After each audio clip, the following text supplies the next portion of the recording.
Walking into this game, lots of people underrate Everton because they are playing against Chelsea. Chelsea's last 30 home games against Everton, they've gone unbeaten. Everton's last 5 games in the league, they've won four clean sheets, and they've lost 1. Join me, let's break the tactical setup of David Moyes up. On Talking Tactics. Welcome, my Blue Cartel. Now, walking straight into this game, I'll talk about how Everton build up and everything. This very video is for Everton, I would say, because I've already talked about how Chelsea build up with the 3-2-5 build up and all. And so I'm going to talk much about the Everton build up. Yeah.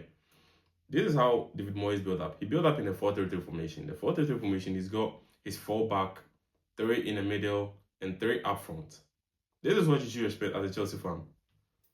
4 back, 3 midfield, 3 attackers. Now with his 4 back, he's got his full backs overlapping sometimes.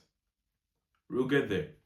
Now the 4-3-3 formation is a formation that focuses on defensive solidity, fluidity, and passing options in the midfield. That's what the 4-3-3 building up the build-up formation does. Like, it focuses on those very 3 that I talked about: defensive solidity, fluidity in the midfield, and even passing options in the midfield. Now, look at this picture on the screen, right? 2 center backs, 2 full backs, and whenever you see the full backs there, you know it's easy for them to overlap. They are not going to stay there like this; they overlap. And now, whenever the midfielders, who is the 6 always connect to the 8. Whenever you see them creating a triangle in the midfield, look at exactly where the 2 midfielders are. Now, they are making a run. Your DM or your midfielder or whoever is marking those CMs is stable, like it's static. The person is standing there. His midfielder is making a move. That's the whole thing. It's up to him to make a move before your player moves. Is your player dependent on him to move? So he always make the first move for your player to catch up, right? Now, where he is standing, if he's to make a run in between your defensive setup, your defensive line, your midfielder will take a while to catch up. Let's talk about the reason why Drisbury Hall is having the best time of his life. Because of this, whenever he make the first move, and this guy is smart enough, he's worked under many coaches, under better training facilities, and so he knows what he's doing when it comes to these exploiting these little spaces. He did it for us in a conference league.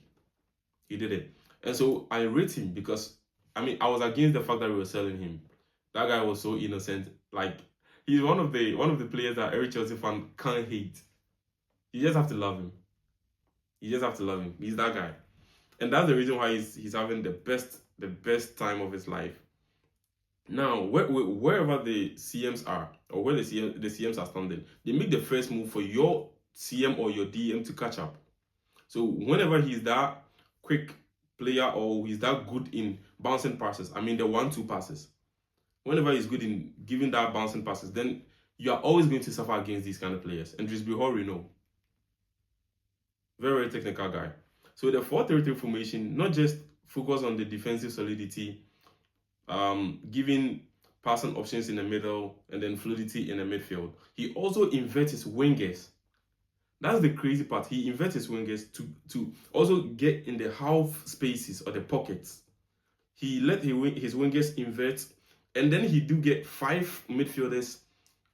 And let's assume, because they're going to play against Chelsea, right? We are playing against them, and so I will use this as an example. We do have Caicedo, we have James, and we have Enzo. I don't know if Palmer is starting this very game, but with our 3-man midfield, we will definitely invert 1 fullback, let's say Kuku or Gusto. That means we are having 4-man midfield against Everton. Now, Everton is having 5-man midfield because he's got his 2 wingers inverting into the pockets, plus his 3 midfielders. Now, they are 5, we are 4. They've got the numerical advantage.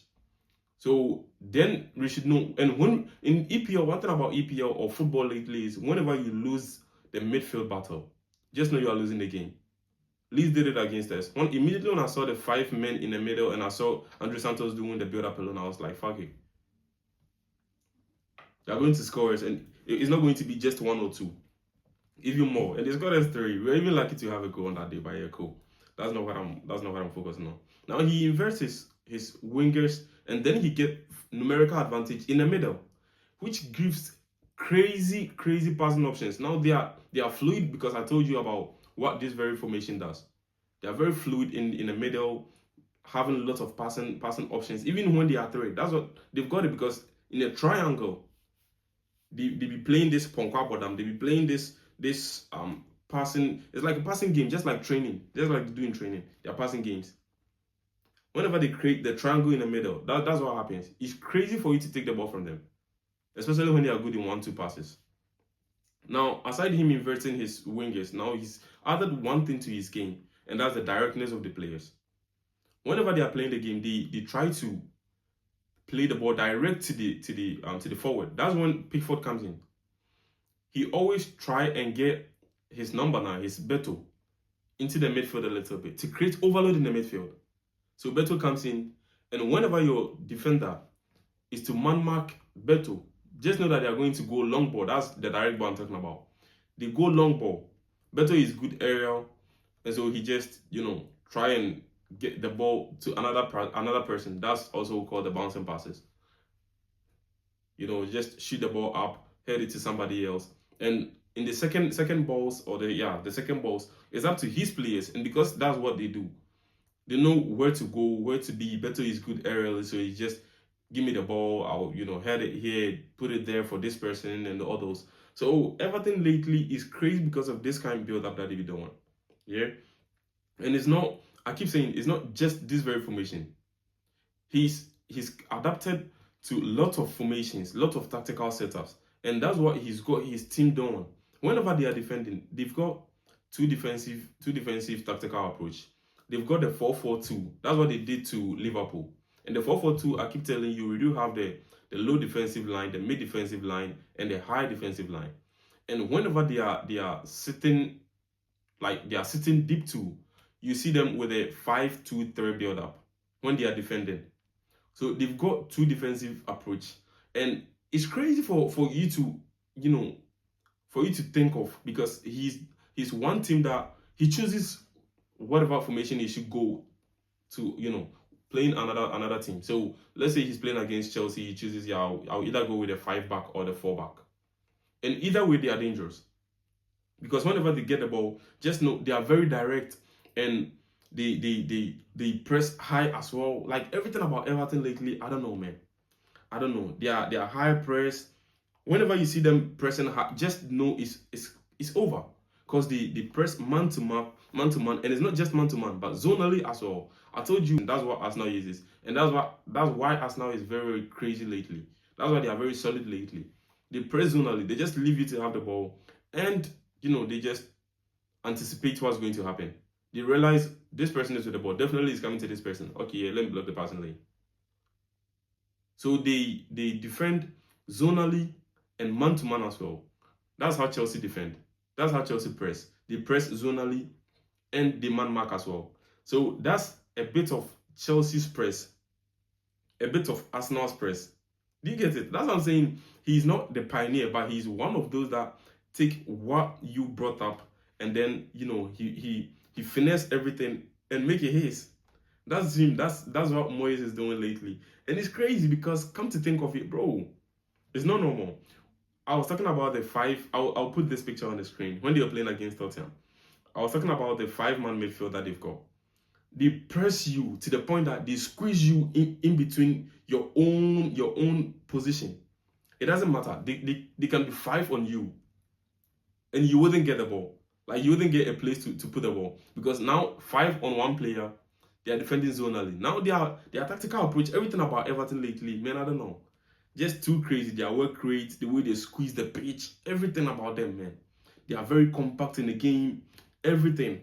Now, Everton is not just the normal team that we used to see them as, they are not of a threat, but it was just Pickford choosing his day and then playing.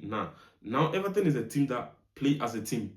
They are crossing game, they are passing game, they are pressing games. Bro, everything about Everton. Everything. Now you see their fullbacks overlapping. Crazy.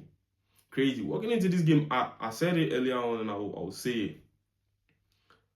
I'm tipping Everton to win or draw. Chelsea have only this advantage of It's my home ground, and the last 30 matches I played against Everton, I've gone unbeaten. But our form currently, I'm not tipping Chelsea to win.